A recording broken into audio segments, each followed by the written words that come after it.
Japan में एक कुत्ता अपने प्रोफेसर मालिक को हमेशा स्टेशन पे छोड़ने जाता और जब वो वापस आते तो उन्हें स्टेशन पे लेने भी जाता।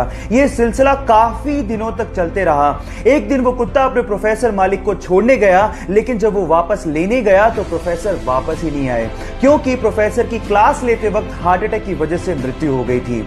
लेकिन वो वफादार कुत्ता 10 साल तक लगातार अपने मालिक का वहीं पे इंतजार करते रहा और इंतजार करते करते उसी जगह पे उसकी मृत्यु हो गई। और आज जापान में उसी जगह पर उस कुत्ते का स्मारक भी बनाया गया है। उस कुत्ते का नाम है हचिको। गाइस, यहां सीखने लायक बात यह है कि जिसे आप बहुत प्यार करते हैं उसे कभी भूलना नहीं चाहिए, और वफादारी क्या होती है आप इन बेजुबान जानवरों से सीख सकते हैं। क्रिकेट के लिए उसके पैशन को देखते हुए आर्थिक हालात कमजोर होने के बावजूद भी उसके पेरेंट्स ने उसका इंतजाम मुंबई में एक डेयरी में करवा दिया, लेकिन काम ना करने की वजह से उसे डेयरी से बाहर निकाल दिया गया। फिर उसके बाद उसे आजाद मैदान में 3 साल एक टेंट में गुजारने पड़े और सर्वाइवल के लिए गोलगप्पे तक बेचने पड़े, लेकिन उसके बावजूद भी क्रिकेट के लिए उसका पैशन कम नहीं हुआ। फाइनली उसके क्रिकेट की परफॉर्मेंस और उसके पैशन को देखते हुए आईपीएल के रीसेंट ऑक्शन में राजस्थान रॉयल ने उसे 2.5 करोड़ रुपए में खरीदा। और ना सिर्फ इतना, अभी चल रहे अंडर 19 वर्ल्ड कप के सेमीफाइनल में पाकिस्तान के खिलाफ 100 अनबीटन ठोक के उसने क्रिकेट के लिए अपने पैशन को साबित कर दिया। Yes guys, I am talking about the sensational cricketer Yashasvi Jaiswal. Guys, यहां सीखने लायक बात यह है कि अगर आप में पैशन है तो अपनी जिंदगी में आप कुछ भी अचीव कर सकते हो। उसके पेरेंट्स को लगा कि वो मुंबई इंजीनियरिंग करने के लिए जा रहा है, लेकिन किसी को क्या पता था कि वो एक्टर बनना चाहता है। उसने अपनी क्लासेस को छोड़ के बहुत बार ऑडिशन दिए, लेकिन वो सफल नहीं हो पाया, क्योंकि उसका बैकग्राउंड नॉन फिल्मी था, इसलिए सफर इतना आसान नहीं था। लेकिन उसने हिम्मत नहीं हारी, उसने ऑडिशन देना जारी रखा और फाइनली उसे अपना पहला ब्रेक प्यार का पंचनामा मूवी से मिला, जिसका वन लाइनर उसे फेमस बना गया। लेकिन उसके बाद आई 2 फ्लॉप मूवीज की वजह से उसका करियर डगमगाने लगा। लेकिन उसके बाद प्यार का पंचनामा 2 एंड सोनू के टीटू की स्वीटी से उसने कमबैक किया और दुनिया की नजरों में छा गया। Yes guys, I am talking about Kartik Aaryan. Problem ये है कि हम चाहते हैं हमारी लाइफ में कोई प्रॉब्लम ही ना हो, लेकिन अगर हमारी लाइफ में कोई प्रॉब्लम ना हो तो ये उनकी लाइफ की सबसे बड़ी प्रॉब्लम है। गाइस, यहां सीखने लायक बात यह है कि आपका बैकग्राउंड चाहे कुछ भी हो, जो आप बनना चाहते हैं, अगर आपको उस चीज पे भरोसा है तो आप जिंदगी में कुछ भी कर सकते हो।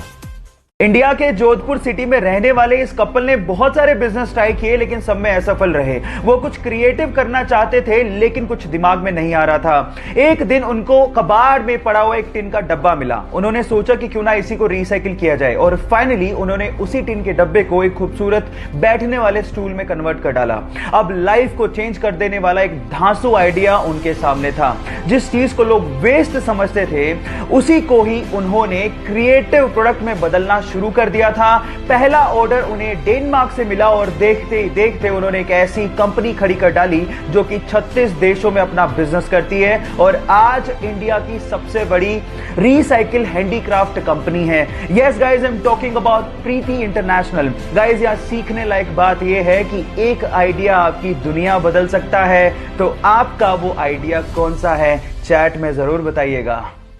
हार्ड वर्क की बदौलत अपने आलोचकों को जवाब कैसे दिया जाता है, यह आप टीम इंडिया के केएल राहुल से सीख सकते हैं। कुछ दिनों पहले तक लोग उसके टीम में होने पर सवाल या निशान लगाया करते थे, कहा करते थे कि वो कोहली का दोस्त है, सिर्फ इस वजह से टीम में बना हुआ है।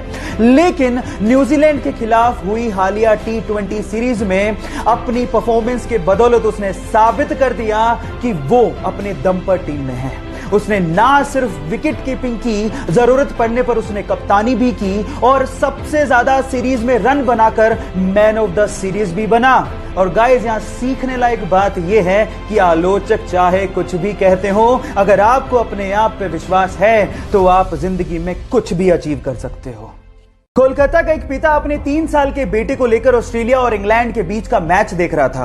वो 3 साल का छोटा सा लड़का जिसे ढंग से बोलना भी नहीं आ रहा था, उस मैच को देखने के बाद उसे क्रिकेट का चस्का लग गया। ये देखकर पिता ने उसे घर पे खिलाना शुरू किया और एक दिन उसकी वीडियो बनाकर सोशल मीडिया पे अपलोड कर दी। देखते ही देखते वो वीडियो सोशल मीडिया पे वायरल हो गई और एक दिन वो इंग्लैंड के खिलाड़ी केविन पीटरसन तक पहुंच गई। तब केविन पीटरसन ने विराट कोहली को टैग करते हुए पूछा कि क्या आप इसे चांस देंगे। विराट कोहली ने वीडियो देखने के बाद ये पूछा कि ये छोटा सा सेंसेशन कहां से बिलोंग करता है। गाइस, उस बच्चे का नाम है शेख शाहिद, जिसकी वीडियो आप ऊपर देख रहे हैं। उस छोटे से उस्ताद के लिए 1 लाइक तो बनता है। आप वीडियो देख के क्या सोच रहे हो, चैट सेक्शन में जरूर लिख के बताइएगा। जब वो स्कूल में था तो स्कूल के कुछ बड़े बच्चे उसके साथ मारपीट किया करते थे, जिससे बचने के लिए उसने बॉक्सिंग जिम ज्वाइन किया और अपने अंदर की आग और जुनून का इस्तेमाल उसने मिक्स्ड मार्शल आर्ट को सीखने में किया। घर में पैसों की तंगी थी, इसके लिए उसने प्लम्बर का काम ज्वाइन किया, लेकिन प्लम्बर के काम में उसका मन नहीं लगता था। जब उसने उसे छोड़ने की ठानी तो घर वालों से उसकी बहस हो गई, जिसके बाद उसने घर वालों को कहा कि 25 की उम्र में मैं आपको करोड़पति बन के दिखाऊंगा।